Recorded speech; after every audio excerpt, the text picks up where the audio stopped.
Hello students, welcome to the lecture series on international business. I am Professor Shoma Sengupta, Kamla Nehru College, University of Delhi. Today we will discuss the international business environment, part 5.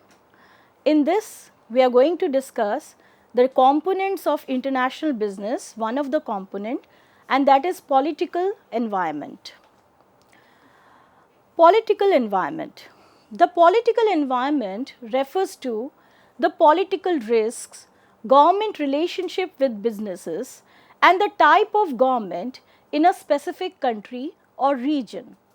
Companies need to understand the political landscape to make wise decisions and avoid problems. So, in a country, the political environment may be very smooth with proper elections, democratically elected government, and everything is running well in time. And then there may be a country with political instability. So, the business has to analyze the condition of political environment in a particular country before doing business, because it may lead to political risks and different type of restrictions. In the business context, the political environment refers to the laws, regulations and government policies that can affect the operation and performance of companies. So, the legal environment is also dependent on the political environment. We will discuss the legal environment later on, but here what we discuss, we are discussing that the political environment decides the laws, regulations as well. It significantly influences business operations and decision making. Political environment may have a positive or negative impact on an enterprise. So, one of the decision of the government may be favorable to some of the companies, and it may be having a negative implication for certain other companies. The earnings of a company can be impacted by political decisions. For example, a change in taxation may lead to companies shelling out more on taxes. Laws and regulations may include labor legislation, trade restrictions and taxation which may affect a firm. So, why we are mentioning laws and regulations? Because it is the ruling government which decides or passes a particular law. A new law to save the environment may alter companies' operations. A firm needs to abide by the law of the land. Political stability is also crucial, since companies like to operate in a nation with stable government. Businesses may experience uncertainty as a result of changes in political parties or the administration, and we will discuss this point in detail later on. Now, if we discuss the political environment in international business, the problem multiplies.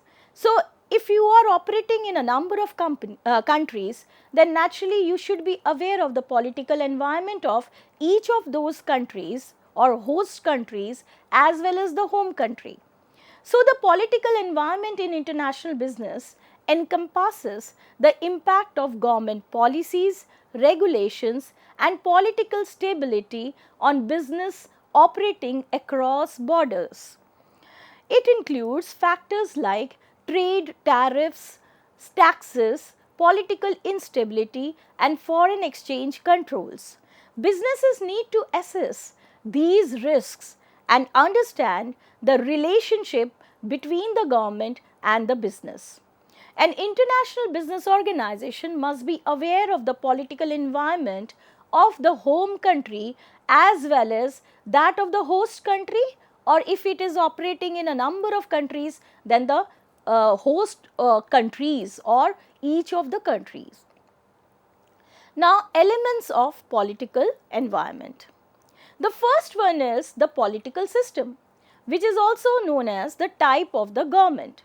Political systems are of wide variety like monarchy, democracy, one party or multi-party democracies, dictatorships and totalitarianism. Each present different challenges and opportunities for businesses.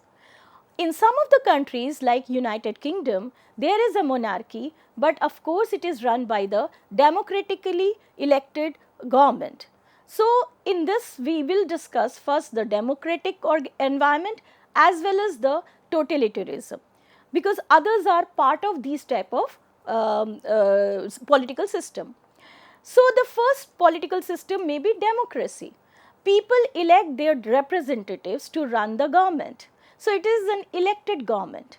The challenge for a global firm is that the new democracies suffer from political instability. Take the example of say Bangladesh or Pakistan, which is facing political instability and also corruption, while old ones have a federal structure. So, if we take the example of United States of America, it has a federal structure. Each of the state is having its own laws. So, the company operating in US or even in India, they have to not only think about the legal system and the political system of the center, but also of each of the state, which may pass its own legislation. Then another important one political system is totalitarianism. An individual or political group runs government without participation of citizens. This makes the international business in such a country very difficult. So, even if in some of the countries we presume that there is a democratic structure, but it is more of totalitarianism. Take the example of Russia or China, where the decision rests in one person or one party. Hence, it is not ideal for international business. Second important element of political environment is government policies and regulations. As I said, the laws and regulations of a country depends on the political ruling party and the philosophy of the ruling party. This includes policies related to trade, taxation, labor and environmental regulation and many others. These can affect business operations in various ways, including trade restrictions, taxation and environmental regulations. Government regulations can either facilitate or hinder business activities. For example, the level and type of taxes imposed by the government can impact business profitability and competitiveness. So, it may increase the cost of doing business and hence the prices of the product, and ultimately the price will be passed on to the customers, but it will make the company incompetitive in the or uncompetitive in the environment. Subsidies and tax incentives is a positive regulation. It may favor some of the companies. So, government policies such as subsidies or tax incentives can provide businesses with advantages, and for some others it may be disadvantage in foreign market. Regulatory changes in regulations such as environmental regulation, as we have talked about, or labor laws can require businesses to adapt their operations and incur additional costs. The third element is government business relations. The relationship between a government and businesses can range from supportive and facilitative to restrictive and adversarial. Government may allow entry of FDI, that is foreign direct investment, or government of home country may encourage exports. So, this will encourage businesses to work in international environment as well. So, go for exports or go to other countries also, do business in other countries. Foreign investment laws. Regulations related to foreign investment can determine the ease with which businesses can invest and operate in a particular country. So, for a foreign firm, they have to take note of the foreign investment laws operating in the host country. Government actions such as taxation, property seizure and regulatory changes can significantly impact business operations. So, in those economies or those countries which may be your host country, where the taxation policies are not in favor of the businesses, or there is a chance that government may nationalize any of the firm, then you have to be, the firm will be skeptical in doing business in such an environment. The fourth element is international political relations. This determines the nature and volume of trade between countries. So, we may be having bilateral transactions, may be having multilateral transactions. So, friendly relations between two countries will boost bilateral trade between them. For example, India and Russia. So, it is well known that bilateral trade is happening between these countries, and even in this environment where Russia is in a war with Ukraine, India is buying different type of products from Russia. Hostilities on the other hand will hurt businesses like Arab countries with Israel. Trade policies laws will also determine the kind of business, international business that will happen. Trade policies such as tariffs and free trade agreements can impact market access and business profitability.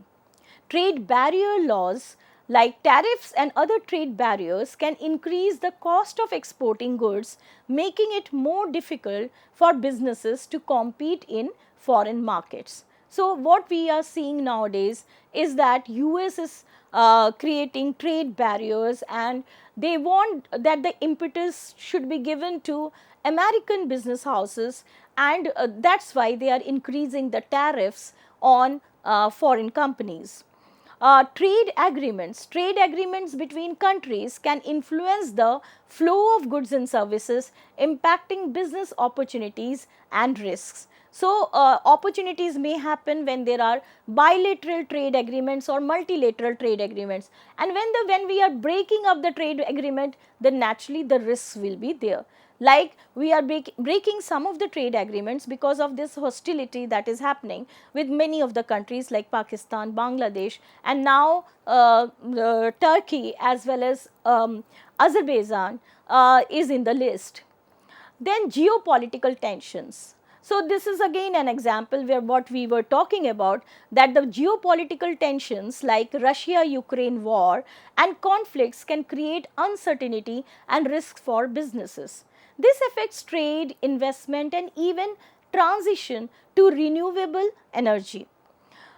These tensions can lead to disruptions in supply chains, increase trade protectionism, create environmental changes like climate change, impacting resource availability also. Political stability is another very important point related to political environment. A stable political environment helps businesses to thrive as it provides predictability and reduces uncertainty. So, if the political environment is stable, the international firms would like to do business in such an environment.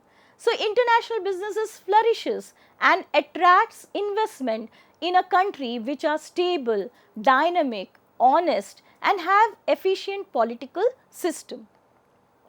Political instability on the other hand triggers social unrest, negative attitude of people towards the foreign firm, hostile policies of the government, etc. So, political instability can create uncertainty, risk, threats, and fears for international firm. So, we are seeing in recent years instability in some of the countries, our neighboring countries like Pakistan and then your Afghanistan or Bangladesh. Political risk, this is more associated with political instability also. So, political risk refers to the potential for political events or changes in the policies which may negatively affect business operations. This refers to the potential for political instability. This includes riots, wars, change in government, or newer government policies which can disrupt business operations and investments. The cause of political risk can be categorized into civil disorder, external relations, changes in political leadership. Civil disorder. Any unrest due to human rights violation, change in economic conditions, power struggle within a country, problems within society. So, that leads to civil disorder. So, we find that many of the economies are facing this kind of civil disorder. Recently, Bangladesh faced this kind of civil disorder, and which harms its prospect for international business. Changes in political leadership. With a change in political leadership, the operating regulations also changes, as the ruling government's ideology may be different from the previous one. Such frequent changes lead to breach of existing contracts. Then another is external relations. When the relation between the governments of host country and home country becomes sour, it may result in breaking of contracts, disruption of work, and hence losses for the foreign investors. For example, India announced breaking of all ties, business and otherwise, or contracts with Pakistan, Turkey and Azerbaijan after the recent India-Pakistan conflict. Now, types of political risks can be categorized into different groups. One is expropriation. It means transfer of assets of foreign firms to a domestic firm of host country with inadequate compensation. It discourages foreign investment. It induces foreign government to retaliate. So, there are, in history has witnessed many of the cases of expropriation in some of the countries. One example is Cuba, which did the same with the US firms. So, they transferred the assets of the companies to a domestic firm. Confiscation is another risk. It refers to the seizure of assets of a foreign firm by the host country government without any compensation. For example, China did that or confiscated the assets of the US firms in 1949 by confiscating their assets without giving them the compensation. The third is domestication. The host country government forcefully require the ownership and control of foreign firms to gradually be transferred to local firms. For example, Pepsi faced such a challenge in South Africa. Another risk is nationalization. In nationalization, host country government takes over the ownership of a private firm. So, a private firm may be nationalized and it will become a government organization or a public sector organization. It is considered legitimate when done in public interest to protect the interest of the public and with adequate compensation. In India, government nationalized all private banks in 1969. Other ownership risks. Now, the four we have discussed, they are actually ownership risk, and it refers to the change in the ownership and control of a foreign firm. So, there may be a simplest one like arising out of a change in investment rules by the government, and the tough ones which we have discussed right now, that is confiscation, nationalization, expropriation and domestication. Then there are operating risks. Operating risk arises when the host country government imposes control on foreign firms or are asked to leave the country.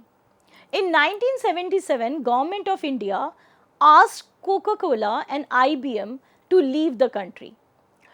Then transfer risks. Government of host country may impose restrictions on the free movement of factors of production.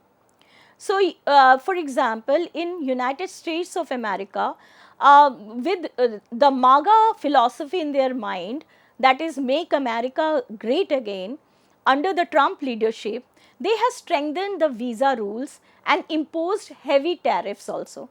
So, it harms the international business or doing business with America. Then what are the steps to minimize the political risk? So, we will discuss them one by one. First is in-depth study of political conditions. So, before doing business in a particular country, you should study the political system and conditions over there. It creates a detailed understanding of a country's political landscape and potential threats like political stability, policy changes, corruption, government interference, etc. The knowledge allows companies to make informed decisions, anticipate challenges, and develop strategies to mitigate the potential negative impact. Strategies like diversification, adaptation, compliance, building local relationships, this will go in the long run to build or to gain grounds in the host country. So, if you have in-depth knowledge of the political system or condition in the host country, then the business can use those challenges and make strategies to win over them. Then the second is partner with local firms or local suppliers. So, by establishing relationships with local stakeholders, companies can gain insights into the local political environment, build trust and potentially influence policies. So, it softens the way the government of the host country will see the international firm, because you are having local partners or suppliers. So, this helps to diversify supply chains, reducing vulnerability to disruptions caused by political instability. Local technology is another way to win over political instability or risk. Local technology and strategic partnership can reduce political risks. Leveraging local technology and expertise or partnerships can provide access to wider range of resources and expertise, including legal, financial and political advice. Also, it may reduce the cost of doing business over there, and you can use the indigenous technology. So, when you are doing business, suppose you are a garment manufacturing company and you are doing business in India. So, rather than going for synthetic garments and making the products, you can use the local technology, the handlooms and handicraft industry, and you can make the garments. So, in this way not only you are sustaining the indigenous industry and using the technology, but you will be in the good books of the government as well, because you are in a way saving the indigenous technology or way of doing business. Then the fourth one is stimulate local economy by investing in priority areas. Investing in specific areas within a local economy rather than a blanket approach can both stimulate the economy and potentially reduce political risk in international business. By focusing on sectors with strong growth potential and lower vulnerability to political instability, businesses can enhance stability and long-term returns while mitigating risks like government policy changes or social unrest. Local priority areas are investment in infrastructure projects like roads, ports and energy grids, etc. Supporting local educational institutions and vocational training programs to improve the skills of the workforce. Investing in research and development to foster innovation. Sustainable practices by prioritizing sustainability and environmental responsibility. So, these are all local priority areas, and if the international firm invests in these areas, it will be in the good books of the government of the host country. Exhibit social concern. Again, another way to gain entry in the host country is corporate social responsibility. It can reduce political risk as well. By demonstrating a commitment to ethical practices, community development and environmental sustainability, companies can build trust with stakeholders, including governments and local communities. Other strategies are employ local people, adhere to product quality, do charities. This can lead to a more stable and predictable operating environment, reducing the likelihood of political intervention or instability. One more way is ethical business practices, fostering trust and positive reputation among stakeholders by adhering to ethical standards like fair labor practices, fair deal to customers and suppliers, concern for environmental impact, disclosure and governance, no tax evasion. All these ethical business practices will create a positive image of the firm. Insurance cover. Political risk insurance provides financial protection to businesses that face the possibility of losing money because of political events. It protects against the possibility that a government will take some action that causes the insured to experience a large financial loss. Political risk insurance can cover many possibilities like expropriation or government confiscation, political violence and civil unrest, sovereign debt default, acts of terrorism and war. And finally, stay politically neutral. It reduces the risk of being a target for political attacks or action, especially in politically volatile environments. It increases trust, as neutrality can be seen as a sign of objectivity. So, building trust with various stakeholders. But there are certain negative aspects also. It limits the opportunity to shape policies and influence decision, prevents from addressing critical issues, seen as a sign of indifference. And also there is a lobbying also, another technique. It is a form of political advocacy whereby you create relations with policy makers by proactively engaging with the political process. So, you can influence legislation, build relationships with policy makers, public relations to build a positive reputation and mitigate negative government actions. So, to summarize, we can say political environment refers to political risk, government relationships with business and type of government in a specific country, including laws, regulations, and the elements are the government business relations, policies, international political relations, political stability and risk. So, there are different risks like expropriation, confiscation, operating risk, transfer risk, and you can minimize it by studying the conditions, political conditions, partnering with local firms, local technology, exhibit social concern, ethical business practices, insurance cover and lobbying. Thank you, students.